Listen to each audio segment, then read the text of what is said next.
우리 오늘 함께 나눌 말씀은 우리 창세기 50장 20절에서 21절 말씀까지입니다.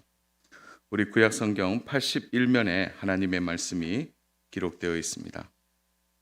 창세기 50장 20절에서 21절 말씀인데요. 우리 찾으셨으면 우리 한 목소리로 함께 우리 합독하도록 하겠습니다. 당신들은 나를 헤아려 하였으나 하나님은 그것을 손으로 바꾸사 오늘날 같이 많은 백성의 생명을 구원하게 하시려 하셨나니 당신들은 두려워하지 마소서. 내가 당신들과 당신들의 자녀를 기르리이다 하고 그들을 간곡한 말로 위로하였더라. 아멘. 오늘 우리가 이 말씀을 볼 때 좀 깊이 보아야 할 부분들이 있습니다. 그것은 요셉이 가지는 신앙의 깊이입니다. 추석가들 중에 이제 요셉을 보면서 오실 예수님의 어떤 모형, 그래서 점진적 계시라고 얘기하는데요. 그래서 오실 예수님에 대한 이제 그 그림들이 요셉을 통해 나타난다 이렇게 말하는 분들이 있는데요. 저는 오늘 그 부분을 좀 다루기보다는 요셉이 하나님을 어떻게 생각하고 믿었는가 여기에 좀 집중해서 좀 보려고 합니다. 우리가 좀 주의 깊게 봐야 할 단어가 있는데요. 우리 20절 한번 같이 보겠습니다. 20절 시작. 당신들은 나를 헤아려 하였으나 하나님은 그것을 선으로 바꾸사 오늘과 같이 많은 백성의 생명을 구원하게 하시려 하셨나니. 자, 여기서 주의 깊게 봐야 될 주어가 하나님은이에요. 요셉의 인생에 있어서 가장 중요한 주제는 하나님입니다. 그러니까 하나님은 요셉의 삶을 인도하셨고 요셉의 모든 고난에 하나님은 함께 해주셨고 또 요셉이 모든 고난을 이겨내고 이제 믿음의 길에 들어와서 그가 사명을 이룰 때도 하나님은 요셉과 함께 해주셨죠. 그런 의미에서 보면 요셉은 가장 중요한 자신의 삶의 전부가 하나님으로부터 시작하는 것을 보게 됩니다. 자, 하나님은 요셉을 연단의 과정에 넣기 위해서 요셉의 형들을 통하여 이 일을 하게 하시죠. 자, 오늘 20절에 보면 당신들은 나를 헤아려 하였으나 요 헤아다라는 단어가 히브리어로 라입니다. 라. 요 라라는 단어가 뭐냐면 악하다라는 뜻이에요. 그러니까 악을 이야기할 때 라라고 얘기하고 선을 이야기할 때 도브라고 이야기해요. 자, 그런 의미에서 요셉이 형들에게 인간적으로 위로하지 않습니다. 이런 거 있잖아요. 형들 다 지나간 일이다. 뭐 세월이 다 약 아니겠어요? 그렇게 요셉이 말하지 않고요. 어떻게 말합니까? 잘못된 것은 잘못되었다는 것. 형들이 악한 일을 행했다고 요셉이 말합니다. 그러나 요셉의 주제는 형들의 악함이 있지 않아요. 어디에 있습니까? 하나님은 그 악을 선으로 바꾸셨다라는 거예요. 그래서 당신들은 나를 헤아려 하였으나 그 과정 속에서 요셉이 확실하게 배운 것은 형들은 나쁘다, 형들은 악하다 여기에 있는 것이 아니고 그 악한 중에 하나님의 일하심을 요셉이 본 것이죠. 그러니까 하나님은 그 선을 통하여 그 악을 바꾸어 내시는 그 하나님의 깊이와 부요함을 요셉이 보고 있는 것입니다. 그러므로 요셉의 마음에 이제 가장 깊게 들어와 있는 하나님에 대한 정의는 뭐냐? 오늘 20절에서 얘기하죠. 하나님은 선하신 분이시다. 이 주제예요. 우리 같이 한번 따라서 할까요? 하나님은 선하신 분이시다. 예, 우리 믿으시면 아멘입니다. 하나님은 선하신 분이시다. 자, 요셉은 자신의 인생을 돌아보면서 아마 요셉 스스로도 경험했을 거예요. 왜 내 인생이 세상적으로 말하면 꼬여도 이렇게 많이 꼬여 있을까? 여러분, 요셉처럼 이렇게 꼬인 인생이 있습니까? 형들에 의해서 인신매매되는. 그래서 사실은 인신매매 전에 형들이 어떻게 했죠? 구덩이에 넣고 죽이려고 했어요. 그런데 가만히 보면요, 요셉이 선택한 것은 하나도 없어요. 노예로 팔려갈 때도 그랬고 보디발의 집에서도 그랬고 그가 감옥을 선택한 것도 아닌데 감옥에 들어가게 되었죠. 그래서 요셉이 선택하지 않음에도 불구하고 요셉의 인생이 그렇게 흘러간 거죠. 그래서 시편 기자는 시편 107편에서 이런 말을 합니다. 시편 105편 17절에서 19절인데요. 이렇게 말씀이 있어요. 그가 한 사람을 앞서 보내셨으며 요셉이 종으로 발렸도다. 자, 여기 수동태가 나오죠. 발렸도다. 그리고 18절 그의 발은 착고를 차고 그의 몸은 쇠사슬에 매였으니, 또 이거 수동태예요. 19절 곧 여호와의 말씀이 응할 때까지라 그의 말씀이 그를 단련하였도다. 그의 말씀이 그를, 그러니까 요셉이 어떻게 결정한 게 아니라 요셉의 인생의 모든 과정의 그 매듭마다 하나님이 요셉을 이끌어 가셨는데 요셉은 철저하게 수동태적인 삶을 살았다는 거예요. 그래서 이 수동태 인생이라고 말하는데요. 이것은 바로 요셉에게 있어서 가장 크게 배운 게 뭐냐? 요셉의 인생에 있어서 자신이 주관자가 아니라 내 인생의 주관자가 있다는 것을 요셉이 깨닫고 배우게 된 것이죠. 사랑하는 여러분, 오늘 내 인생을 내가 사는 것처럼 보이지만 그렇지 않아요. 우리 인생의 주관자가 계십니다. 우리 인생의 주관자가 계시다는 거죠. 여러분, 이 주관자는 바로 능력을 갖고 계신데 오늘 요셉이 어떤 능력을 갖고 계신다고 표현하죠? 악을 무엇으로요?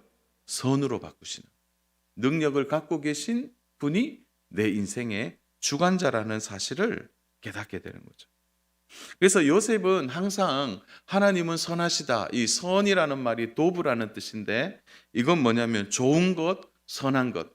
그것은 세상적으로 봤을 때 좋고 선한 의미가 아니라 절대적인 선을 이야기하는 거예요.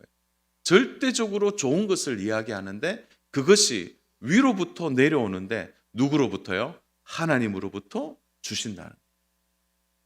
그러니까 요셉의 인생은 죽을 것 같은데 여러분 성경을 자세히 읽어보면 요셉이 감옥에 있는데도 형통하더라. 그가 보디발의 집의 종인데도 성경은 뭐라고 표현하죠? 형통하였더라. 이렇게 표현하는 이유가 뭘까요? 바로 선이 있는 하나님의 도부, 그러니까 하나님의 선하심이 요셉과 함께 있었기 때문에 환경과 상관없이 그의 위치와 상관없이 요셉이 형통한 자가 되는 거죠. 사랑하는 여러분, 오늘 우리의 삶에도 이게 동일해요. 우리가 어떤 것을 가졌기 때문에 어떤 위치에 높이 있기 때문에 우리의 환경이 좋기 때문에 우리가 그렇게 인생에 있어서 선하다 이렇게 말하는 것이 아니고요. 무엇을 가졌기 때문에 형통하다고 말하는 것이 아닙니다.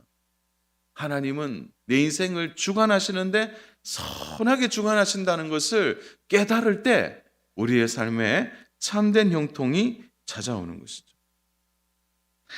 사랑하는 여러분, 만약 요셉이 이런 믿음을 가지지 않았다면 여러분 요셉은 어떻게 살았을까요? 막 살지 않았겠습니까? 참 인간적으로 보면 요셉의 형들은 요셉에게 악함을 저질렀지만 요셉은 가장 빛나는 인생을 그가 형들이 저지른 실수를 통해 그는 가장 아름다운 열매들을 보게 되는 것이죠. 그래서 결국은 요셉이 알게 된 거예요. 아, 이게 하나님이 나를 통하여 많은 백성들을 구원하시고자 하시는 하나님의 선한 인도하심이 바로 악한 형들을 통하여 이 일들이 악한 보디발을 통하여 보디발의 아내를 통하여 감옥에 있는 죄수들을 통하여 이 일들을 행하셨다는 것을 말하고 있는 것이죠. 사랑하는 여러분, 그래서 요셉이 아는 거죠. 사람이 계획을 세우고 사람이 뜻대로 하는 것 같아도 하나님이 하신다. 이 믿음을 요셉이 가진 것이죠. 사랑하는 여러분, 초대교회 성도들 중에요, 핍박을 피해서 동굴이나 깊은 산속에 숨어 지내는 성도들이 있었습니다. 여러분 아마 터키에 가파도기아 쪽에 가보면 데란구유라는 곳이 있습니다.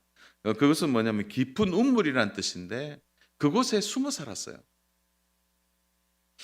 거기에 많게는 한 3만 명, 적게는 2만 명이 아파트 8층 높이의 깊이 속에 살았어요. 근데 그들의 마음에 어떤 게 남아 있었냐면 항상 이런 마음이 남아 있었습니다. 그건 뭐냐면 나는 좀 비겁했는 건 아닌가? 나는 왜 이렇게 도망가고 피했나? 나도 당당하게 예수님의 제자라고 말하고 나도 예수님의 말씀을 따라 살아가는 크리스찬이라고 말하고 내가 당당하게 경기장에 끌려가서 순교를 당한다든지 감옥에 들어가서 목배임을 당한다든지 나는 좀 그렇게 하면 좋을 텐데 나는 왜 이렇게 도망자가 되었을까 하고 스스로 수치스럽게 여기는 성도들이 초대교회 성도들 가운데 많이 있었다고 합니다. 그러니까 그들을 보면 사실 좀 부럽죠. 당당하게 나는 왜 그렇게 하지 못했나 후회하는 분들이 많이 있었다 그래요. 여러분 그런데 보세요. 기독교 역사는 어떻게 흘러갑니까? 바로 숨고 도망가고 후회했지만 하나님은 이들을 통하여서 하나님의 복음이 편만하게 흘러가도록 해주셨어요. 비록 그것들 스스로가 연약하고 부족해서 낙심하고 그래서 숨어 피했지만 여러분 하나님의 선하심은 보세요. 그들을 붙들어 주셔서 끝까지 살게 하시고 기독교의 복음이 흘러가도록 이끌어 주신 거예요. 물론 순교의 영광을 얻지 못했고 또한 그들이 당당하게 내가 크리스찬이라고 말하는 담대함은 없었지만 여러분 하나님의 역사는 또 다른 한편으로 이렇게 흘러가고 있는 거예요. 우리는 스데반의 순교의 자리에서 사람들의 반응을 유심히 살펴볼 수 있습니다. 여러분 사도행전 8장에 보면요, 그 스데반 집사님의 순교의 자리에 일어난 일들이 현장이 잘 드러나고 있는데 우리가 생각하는 순교 현장이 얼마나 아름답게 보일까요? 그러나 주변에 있는 모든 사람들이요 이 순교 현장에서 아름답게만 보지 않았습니다. 사도행전 8장 1절에 3절을 보면 사울은 그가 죽음 당함을 마땅히 여기더라.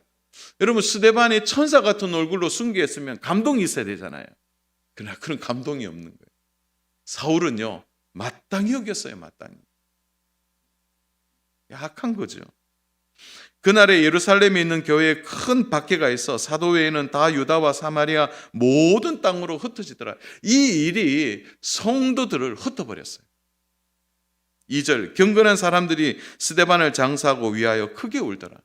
너무 슬픔이 찾아오는 거죠. 3절 사울이 교회를 잔멸할세 각 집에 들어가 남녀를 끌어다가 옥에 넘기니라. 여러분 스데반의 순교의 자리 이후에 일어난 후폭풍은요 만만한 것이 아니었습니다. 교회에 찬바람이 부는 일이었습니다. 잡혀가고 죽고 흩어지는 거죠. 교회는 무너지고 남아있는 성도들은 더 이상 남아있지 못하도록 된 거예요. 여러분 보세요.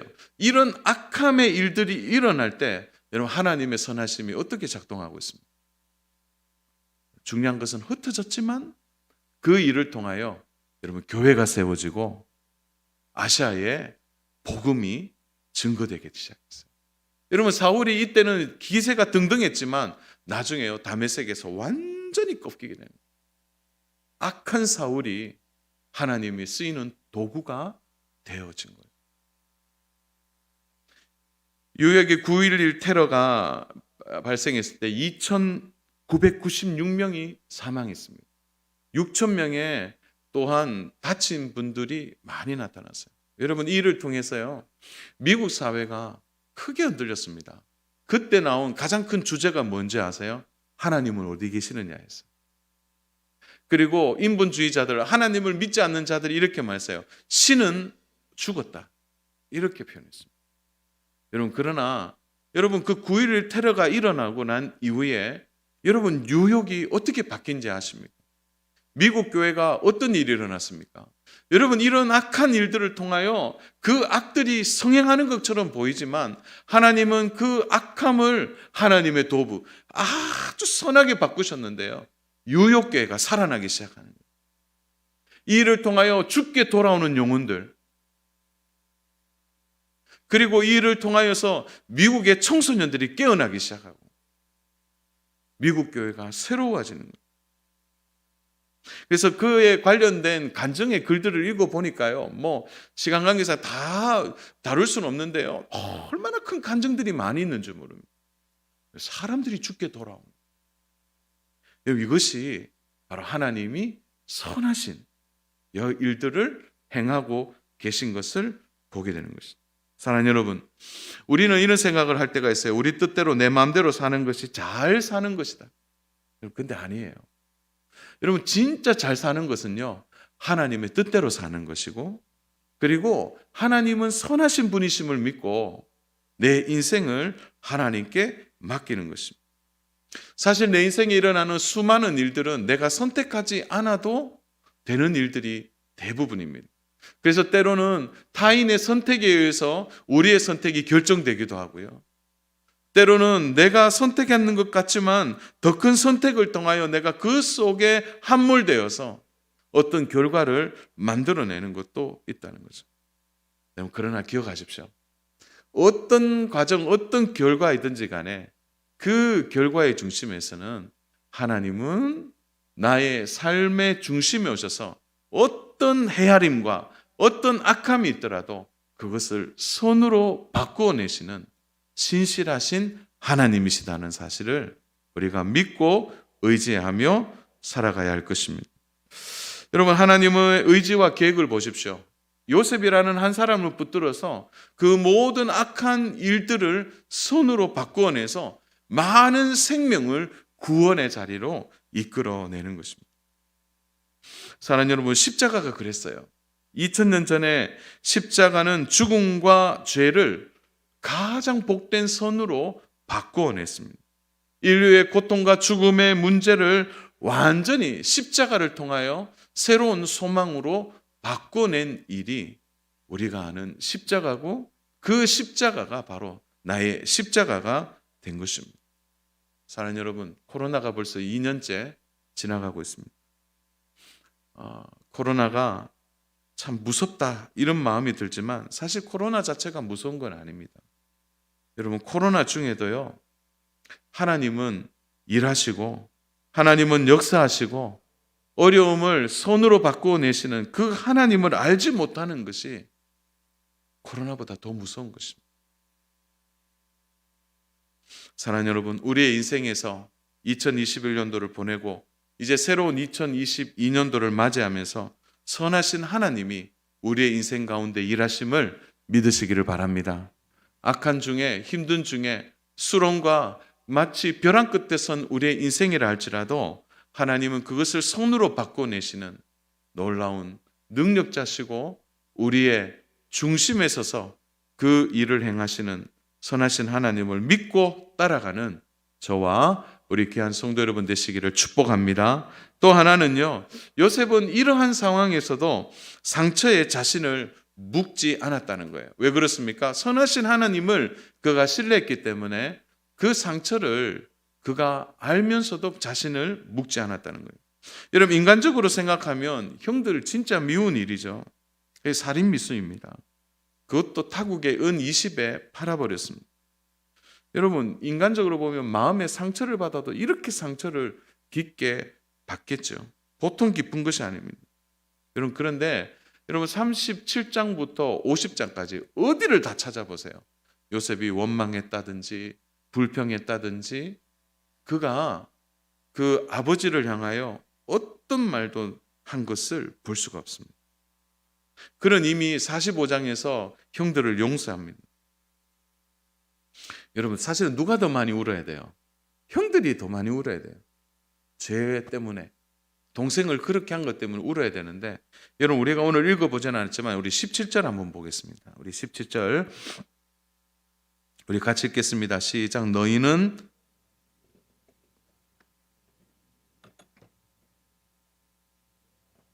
그들의 허물과 죄를 용서하라 하셨나니 당신 아버지의 하나님의 종들인 이제 용서하소서 하며 요셉이 그들이 그에게 하는 말을 들을 때에 울었더라.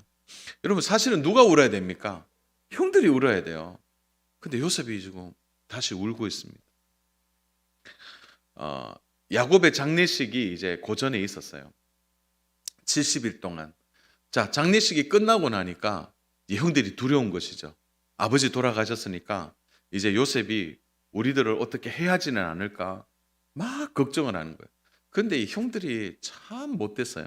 왜 그러냐면 그 상황에서 아버지가 그런 유언을 한 적이 없는데 요셉한테 가서 이렇게 얘기하는 거예요. 서로 입을 맞춰서 아버지가 마지막 유언으로 절대 너는 우리를 해하지 말라고 그렇게 말씀해 주셨어. 입을 맞춘 거죠. 거짓 유언을 얘기하는 거예요. 그래서 아버지가 우리의 허물을 다 용서하라고 그렇게 말해 주셨어. 이렇게 말했다는 거죠. 그게 사실 요셉이 거짓말인 걸 알죠. 요셉이 막 울어요.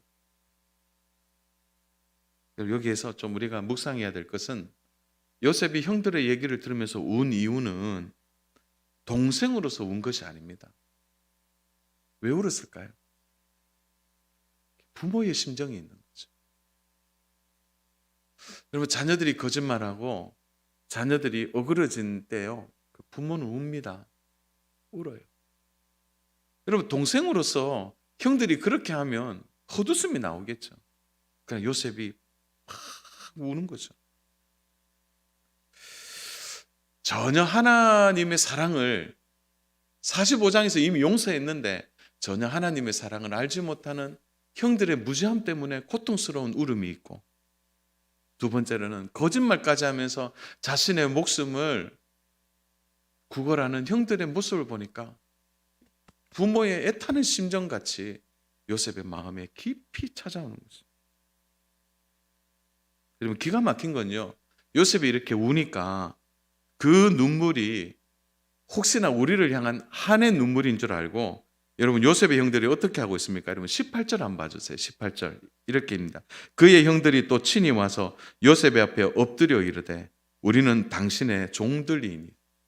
여러분, 이런 어처구니 없는 일이 일어나잖아요. 그러니까 요셉이 우니까 저거 한섞인 울음이다. 이제 곧 울음 그치면 우리 죽을 것 같다. 그러니까 요셉 앞에 바짝 엎드리는 거죠. 그러면서 하는 말이 뭡니까? 우린 종이다. 이렇게 말하는 거죠. 우리는 뭐 이 장면에서 드디어 요셉의 꿈이 이루어지는 것, 볏짐인들이 이제 인사하는 거나 뭐 그걸로 이제 해석은 할 수 있지만, 저는 여기에서 요셉이 운 이유가 여기에 있는 거죠. 형들이 전혀 깨닫지를 못하는, 하나님에 대해서, 요셉이 지금까지 온 과정에 대해서 알지 못하는, 그저 요셉이 갖고 있는 권력, 힘, 그것으로 인하여 우리가 죽을까 하는 거기에만 몰입되어 있는 거죠. 여러분, 하나님을 아는 것과 하나님을 알지 못하는 차이가 이렇게 크게 나는 거예요. 하나님이 용서해 주셔도 용서를 깨닫지 못하고, 하나님이 사랑해 주셔도 그 사랑을 깨닫지 못하는 형들의 모습을 보십시오. 하나님에 대한 인식이 없는 것이죠. 사랑하는 여러분, 우리가 하나님을 정말 바로 알게 되면요, 우리 안에 일어나는 상처를 하나님 안에서 다룰 수 있습니다. 상처에 우리가 묶이지 않는다는 거예요. 여러분, 직접적으로 보는 요셉을 보세요. 요셉이 상처받은 자입니까? 어쩌면 깊은 상처와 아픔이 있어야 되죠. 그에게 히스테리가 있어야 되죠. 그러나 전혀 느껴지지 않아요. 상처받은 요셉을 도무지 찾아볼 수가 없는 것이죠. 그 이유는 뭡니까? 상처보다 하나님에 대한 믿음이 요셉의 삶에 더 크게 작용하고 있기 때문입니다. 여러분, 우리는 예기치 않는 일들, 나를 힘들게 하는 사람들과의 관계 속에서 우리는 어쩔 수 없이 상처와 마주할 때가 있습니다. 여러분, 중요한 것은요, 상처를 내가 받을 것인지 받지 않을 것인지는 내가 결정하는 거죠. 그러나 상처를 주는 사람은 내가 통제할 수 없습니다. 때로는 나에게 상처를 주는 사람들 때문에 내가 내상을 입을 때도 있고요, 고통 가운데 있을 때도 있습니다. 만약 요셉이 형들에 대한 상처와 보디발과 그의 아내에 대한 상처 때문에 그가 있었다면 그는 한 걸음도 하나님께 나아가지 못했을 것입니다. 때로는 뭐 좋은 말 하잖아요. 상처가 별이 된다고 말하지만, 여러분, 별이 되기까지 얼마나 고통스럽습니까? 여러분, 상처를 묵상하면 하나님을 만날 수 없습니다. 하나님을 묵상하고 하나님을 가까이 해야 상처를 우리가 묻어낼 수 있는 거예요. 상처를 이겨낼 수 있는 거죠.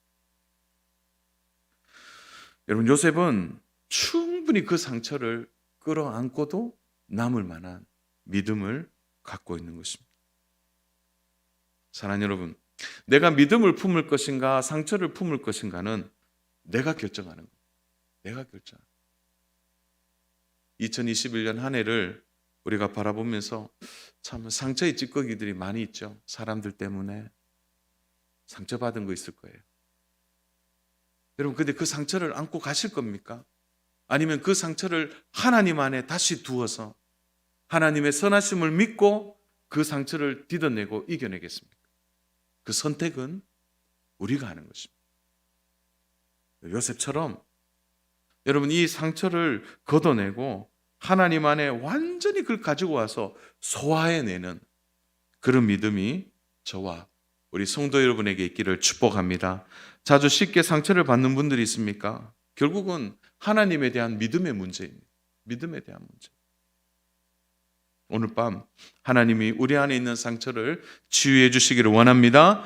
그리고 하나님을 바라볼 때 그 상처를 이겨내고 요셉과 같이 믿음으로 세워지는 저와 우리 귀한 성도 여러분 되실 줄로 믿습니다. 우리 마지막으로 하나만 좀 더 다루어 볼까요? 여러분, 결국은 요셉이 21절에서 어떻게 합니까? 형들을 축복하고 있는 것을 보게 됩니다. 그러므로 우리 한번 따라서 할까요? 우리의 사명은 축복하는 일이다. 사랑하는 여러분, 이것은 요셉의 믿음에서 가장 중요한 신앙의 태도예요. 요셉이 축복하는 일이었어요. 여러분, 요셉은 의도하지 않았지만 보디발의 집이 복을 받게 됐어요. 요셉은 의도하지 않았지만 감옥에 있는 죄수들이 복을 받았고요. 또 의도하지 않았지만 그는 애굽 땅의 모든 사람들을 축복하는 일을 하게 되었다는 거죠. 여러분, 이 일을 통하여 하나님의 놀라운 구원 계획이 요셉의 삶을 통하여 하나하나 이루어지는 것을 보게 됩니다. 여러분, 21절 우리 같이 읽겠습니다. 시작. 당신들은 두려워하지 마소서. 내가 당신들과 당신들의 자녀를 기르리이다. 그들을 간곡한 말로 위로하였더라. 여러분, 사랑에는요 두려움이 없습니다. 요셉은 오히려 형들을 축복하죠. 그래서 요셉이 형들에게 하는 첫 번째 말은 두려워하지 말라는 거죠. 여러분, 이게 참 재밌는 거는요, 죄가 만들어내는 가장 중요한 어떤 형태가 뭐냐면 자꾸 두려움을 줘요. 죄는. 그러니까 형들이 계속 지금 뭐예요? 두려워서 엎드리고, 두려워서 우리를 종으로 삼아라, 두려우니까 거짓 유언을 말하게 만들고, 두려우니까 자기들 입을 맞추어서 요셉 앞에 가서 좋은 말을 하는, 두려움이 있으니 이건 뭐죠? 죄의 문제예요. 사랑하는 여러분, 이런 자들 안에 죄가 가득한 거죠. 여러분, 그런데 보십시오. 참된 진리가 있고 복음 안에 있는 성도는요, 두려움의 문제에 잡히지 않습니다. 오히려 그 두려움을 이겨내고 사람들을 어떻게 말하죠? 두려워하지 말라라고 얘기하는 거예요. 저는 오늘날 이 코로나의 어려운 전국 속에서 교회가 해야 할 일은 여전히 똑같아요. 그건 세상을 축복하는 일입니다. 여전히 하나님의 이름으로 그들을 사랑하고 축복하는 일을 해야 하는 것이죠. 여러분, 요셉의 깊은 마음에서는 어떤 마음이 있습니까? 두려워하지 말라는 거죠. 여러분, 용서의 가장 큰 매력은 뭐죠? 용서하는 사람의 마음이에요. 용서받는 자의 마음이 아니에요. 용서하는 자의 마음이 용서의 가장 큰 매력입니다. 두려워하지 않는 거죠. 오히려 그들을 축복하는 일을 보게 됩니다. 여러분, 21절 보세요. 당신들은 두려워하지 마소서. 내가 당신들과 당신들의 자녀를 기르리이다. 여기서 기르다는 것은 단순히 양식을 준다는 의미가 아니고요, 인생 전체를 책임져 주겠다는 거예요. 얼마나 멋진 말입니까? 죽을까 싶어서 걱정했던 형들에게 오히려 인생이 보장받는 놀라운 일. 요즘으로 말하면 4대 보험을 다 들어주는 거예요. 그리고 요셉이 끝까지 자녀들의 학비까지, 인생까지 다 책임져 준다는 거예요. 여러분, 사실은 요셉과 그의 형들의 가정사는 너무 복잡했어요. 어머니가 4사람이에요. 태어나 보니까 형들이 다 달라요. 출신들이. 희한한 일이죠. 한 번도 하나 되지 못했어요. 한 집에 살면서도 서로 갈등이 있었다는 거죠. 여러분, 근데 이 모든 것을 요셉이 하나로 묶어야 돼요. 하나로.